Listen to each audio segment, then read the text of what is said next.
This is my favorite character in Mortal Kombat 2, by the way, the original Sub-Zero, not the Scar one. OG Sub-Zero. Bihan all the way.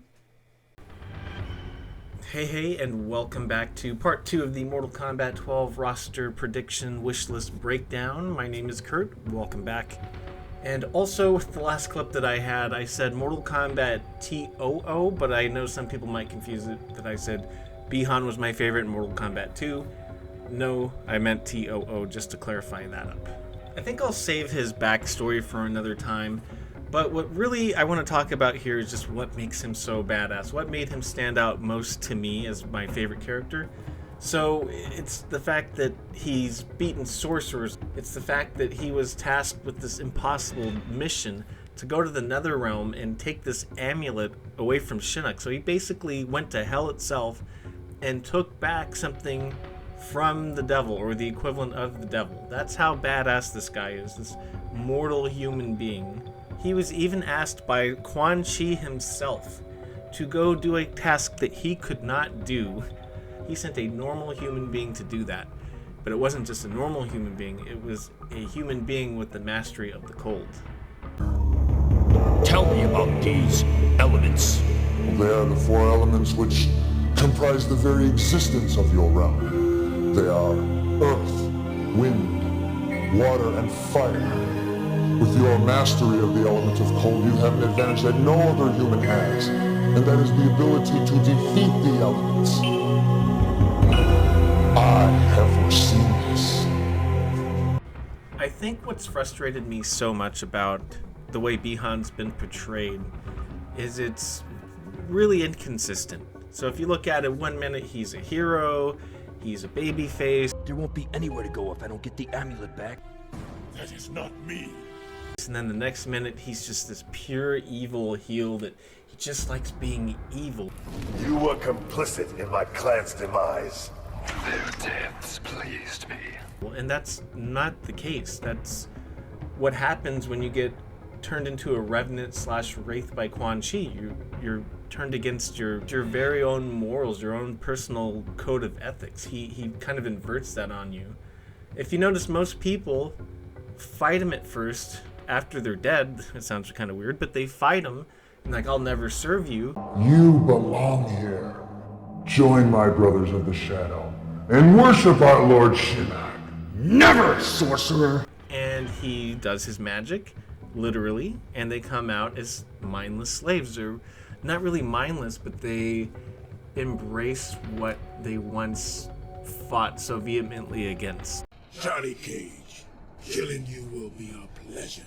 I guarantee you, he's not evil. An evil person does not long for his girlfriend like Serena. You are like Serena. Doesn't call out to his brother. Seen your brother lately? Noob Saibot's whereabouts are unknown. He calls to you from the other side. And doesn't share information for him to get into the Temple of Elements. As for Bihan earning his place in the Netherrealm, Noob Saibot was not originally a demon, which might explain why Ashra sent such great evil in him. He had to earn his place in the Netherrealm. He actually desired to remain there. he actually didn't. He was actually sent there against his will. He finally relented and said he would do it because no one else could do it. We must act quickly. I have no dominion in the Netherrealm. You are reality's only hope. I'll do it, Thunder God. Only because I don't have a choice. Then stand back! This is the portal into the Netherrealm. Once through, follow Quan Chi, and try to get the amulet before he gets to Shinnok. I also have this advice. Beware the Brothers of the Shadow. The Netherrealm is a place for lost souls. If you fail, your soul will join theirs, as well as all the souls in this entire realm.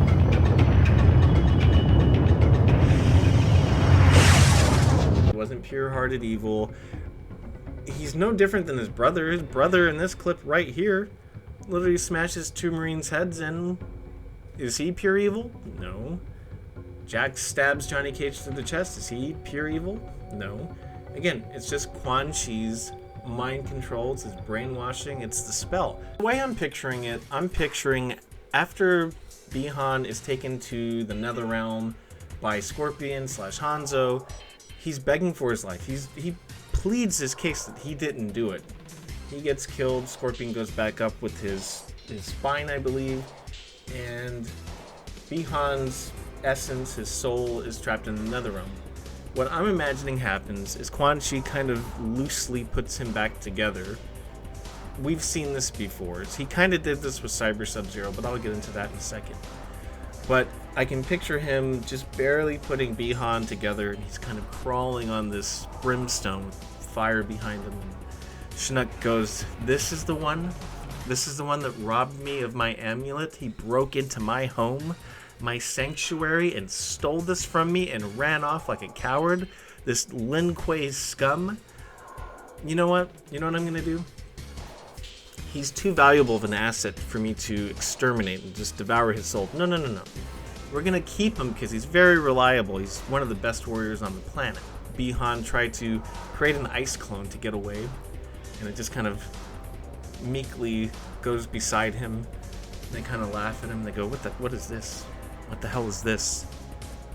And so Quan Chi goes, "You know what? I have an idea. We have a shadow being called Saibot that needs a host. I think we should possess this ice clone." Shinnok goes, "I love that idea. And you know what we should do? Let's have him reabsorb it.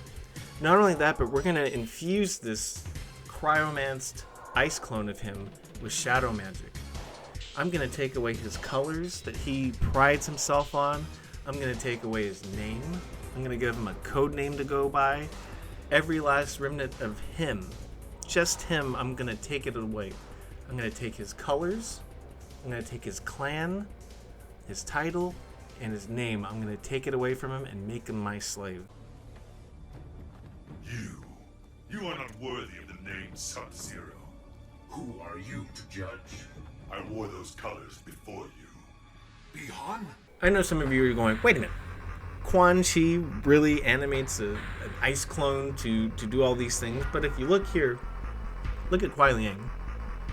This dude went from a mechanical body. Quan Chi strips the mechanical body from him. I think he's just, look at that, it's like a brain and heart and maybe like a little bit of blood floating.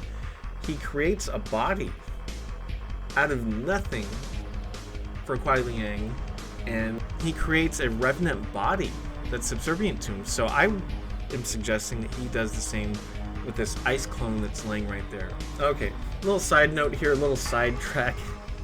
I've always been a little frustrated with this little tidbit right here. So Quan Chi says something like, "I prefer the old-fashioned way. I don't rely on mechanics." So then why does Jax have robotic arms still, and why is Cabal on life support?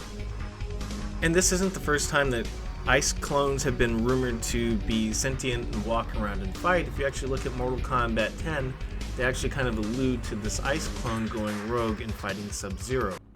Who are you? Perhaps your ice clone. Prepare to be shattered.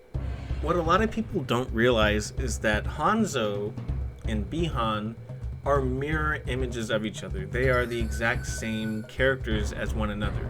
So you have in mythologies, you have Bi-Han kill Hanzo. Mortal Kombat 1, you have Hanzo kill Bi-Han. They both make each other into a Spectre and a Wraith respectively, both of them serving the people that masterminded their demise. You have both of them getting thrown into a Solnado and surviving, which is why I'm so big on the theory that Bi-Han would be the grand champion of the Elder Gods in this timeline. Bi-Han and Hanzo are the opposite sides of the same coin. They're the yin and yang of each other. So it only makes sense whatever happens to Hanzo in the previous timeline would happen to Bi-Han in the current timeline.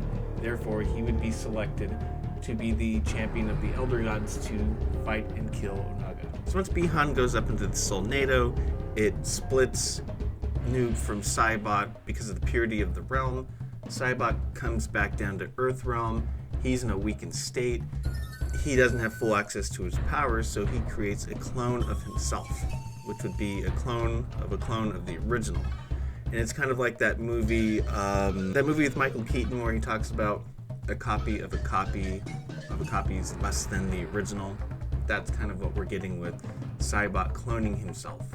That's why Mortal Kombat 11, his voice sounds very weakened, and that's also why he's jobbing to people like Jackie. I mean, this was supposedly someone that took down elder gods and demigods and sorcerers, and all of a sudden he's just losing to Jackie. No, I think it's because it's Saibot in a very weakened state who cloned himself and had a weak clone.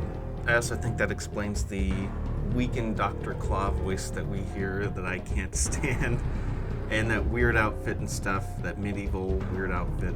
But here's a clip of me doing an impression of Noob Saibot that I didn't know where to quite fit in, but we'll just slide it in right here. Oh geez, okay, this line pisses me off when he goes, Their deaths gave me great pleasure. When Noob says to Scorpion, their deaths gave me great pleasure in reference to his family, that's not true at all. For those asking about Kuai Liang, I'm not a big Kuai Liang fan. I think he's okay, but he really doesn't have a dog in this fight. Kuai Liang's story has always been about Cyber Initiative, it's about Smoke, it's about Sector and Cyrax, Triborg, and I think where that's gonna go is, I believe in MKX, it was Special Forces that grabbed the Lin Kuei technology, which had the consciousness of Smoke and Sub-Zero, Sector, Cyrax, that kind of deal. I'd have like Black Dragon, Special Forces, and then I'd have Smoke and Sub-Zero, Kuai Liang go over there and fight Triborg. I would have Hanzo and Bi-Han fight the new Noob Saibot, which of course would be Saibot and his clone, and it would be kind of a mirror match. So you have Noob who can split into two and have it be Hanzo and Bi-Han versus Noob and his clone. And it'd be like a mirror match where Bi-Han's fighting himself and Hanzo is fighting a creature that he indirectly created. And then you would have on the other side, you would have Smoke and Kuai Liang Sub-Zero fighting Triborg, who has their conscious and their mind. So it'd be like a double mirror match, kind of fatal four-way deal. I think it'd be kind of cool, no pun intended. So we run into the problem of having two Sub-Zeros in a game, but we've already done that before in Mortal Kombat 9. We've done that in Mortal Kombat Trilogy. We've had two telekinesis users at the same time, so I don't think that would really be a big problem. I think what we could do too is we could do the Armageddon ending with Bi-Han, where he is neither Sub-Zero or Noob Saibot. He's got his own powers, but maybe call him Bi-Han. He was no longer standing atop the ancient pyramid, but in the center of a darkened arena. From the shadows, a figure slowly emerged. It was Sub-Zero, the warrior Noob had been before being slain by Scorpion. Sub-Zero had come to regain control of their divided soul. The two clashed, but neither could best the other. In the end, what emerged was a being that was neither Noob Saibot nor Sub-Zero, but something new. Or we can do this really cool drawing right here that I really like, where he's kind of a mixture of both Noob and Sub-Zero. He's got like, you know, dark shadows, but also like blue eyes and like a harpoon or something. Just something really cool like this right here, because they do like to do different fighting styles, and you can choose from different fighting styles. So like maybe the first one for Bi-Han would be Ice, second would be Shadow Magic, third would be Ninja Stars from Deception. I mean, there's just a lot that you can do with this guy. Of course, I would have Serena in there. Serena was given her humanity back by Bi-Han. Their camaraderie, their love for each other, it set her free. She even says so herself in Mortal Kombat X. It is possible to escape Quan Chi Katana. I can aid you, as Bi-Han aided me. You became too familiar with Bi-Han, allowed emotion to corrupt you. Emotion freed me. So I would write it in this one to where she's kind of paying it forward and she's helping Bi-Han on his path to getting his humanity back. But personally, I think Bi-Han is one of the most important characters in all of Mortal Kombat. I wish they'd give him more respect than to make him a jobber in MK11. He really needs to come back to prominence and really needs a redemption. And that's why I'm here. My name's Kurt, also known as Sea-Wing. Thank you so much for joining me on this epic rant, fanfic journey of mine. Sit back with your popcorn. Let's see what Netherrealm gives us. Let's see what we got for Mortal Kombat 12. I will be sitting there with you all in eager anticipation. Until then, I will see you later. Have a good one.